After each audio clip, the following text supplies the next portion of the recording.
ChatGPT use করেন বা অন্যান্য আদার্স প্ল্যাটফর্ম ইউজ করেন, তাদের জন্য মেটা এআই, ঠিক আছে, এমন একটা অ্যাপস তৈরি করছে যেটা হোয়াটসঅ্যাপের মধ্যে অটোমেটিক্যালি অ্যাড হয়ে গেছে। হোয়াটসঅ্যাপটা জাস্ট আপনি আপডেট দিলেই সেটা পারবেন। সো আমি আপনাকে দেখাই দিচ্ছি কিভাবে সেটা করতে হয়। জাস্ট হোয়াটসঅ্যাপে ঢুকবেন, এখানে দেখবেন মেটা আইআই নামে একটা আছে, এখানে জাস্ট ক্লিক করবেন।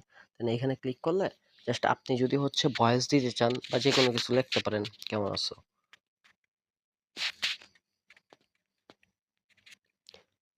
কেমন আছো, সে একদম আপডেট দিবে। ইভেন কি আপনি যদি ভয়েস দিতে চান, এই তুমি কি আমার সাথে কথা বলতে পারবা, আচ্ছা যাই হোক ভয়েস, তুমি কি আমার সাথে কথা বলতে পারবা,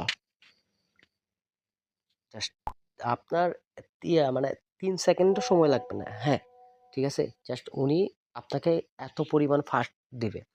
সো অনেক ক্ষেত্রে দেখা যায় চ্যাট জিপিটি বা আদার্স প্ল্যাটফর্মগুলোতে ভয়েসটা কাভার করে না, বাট মেটা এআইতে এই জিনিসটা খুব ইজিলি কাভার করে। সো আপনিও ট্রাই করে দেখতে পারেন। ওকে, গুড বাই।